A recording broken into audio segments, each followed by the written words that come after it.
There's always been a lot of criticism, there has been a lot of criticism about the GDP and how you actually measure, which indicators are used to measure the state of the economy. Have you got any comments on that? Yeah, gross value added is the figure that's used when people look at or measure the London economy, because you have GDP, which is a nationwide figure, and gross value added, without getting too much into the technicalities, basically tries to take out tax and subsidies because they're set at a national level. So it's trying to basically tell you what revenues are coming to businesses at the local or regional, or in the case of London, city level. So gross value added is the data used. I've no problem with gross value added. My frustration would be that the data just takes a long time before it becomes available.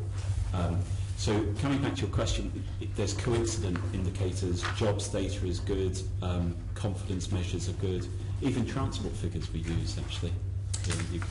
But within gross value added, for example, during the riots, there was more police activity, and afterwards, of course, all the rebuilding. That boosts GVA, presumably. Yeah. Which is illogical, isn't it? Well, whenever you have any sort of shock or impact, it tends to have an impact on the data, whichever measure of data you use. So if there was a sort of negative economic shock, then it's often like a V shape, where the downward stroke of the V is if there's problems, people stop spending, discretionary spending gets hit, even if only for a week or 2 weeks, and then you quickly recover on the second stroke of the V. So that, in terms of actual activity, that impact tends to be less. And then, of course, you say, as you asked the new question, if you've got compensating spending because of whatever the event is, then that tends to go up. So you're right, but I wouldn't over stress these, because in the scheme of things they're relatively small. But coming back to your question, different people might have different measures that they are more aligned to, but I think if we look at a broad range, then we should get a good guide for what's happening. And I don't think you would get a different picture in terms of the London economy if you were trying to look for other measures of it. Well, one other measure I care very much about is the well-being. Yeah, well-being of people within Londoners. And apparently David Cameron said in November 2010, well-being can't be measured by money or traded in markets.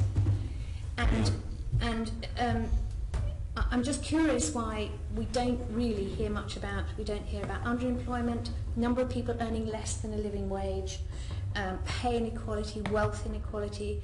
We don't hear anything about CO2 emissions, resource efficiency, housing affordability, and that's relative to income rather than whatever the mayor decides, and traffic levels and congestion. These things aren't somehow, and I would argue these are massive elements of well-being for Londoners. Yeah, well, I would agree with you in terms of the last part of your statement. Coming back to the question, I think there's two different things.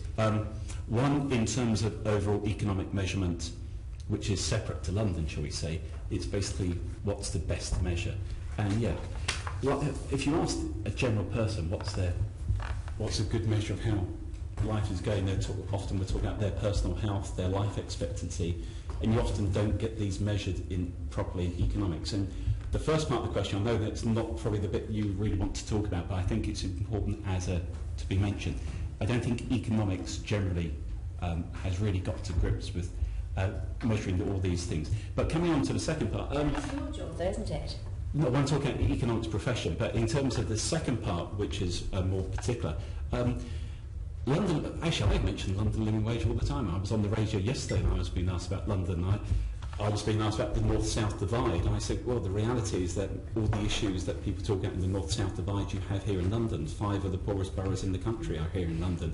19% of people in London are on less than the London living wage. So I think it depends who you listen to. But in terms of, maybe you're right, maybe we could spend more time talking about these issues, but my own perception is that the points you've raised, I'm not sure I can tick off. I'm going to send you a list of these, actually. Yeah, no, please do. Please. I think they should be in future presentations and publications, because I think they actually relate to how people are feeling. Yeah, no, I agree. I completely.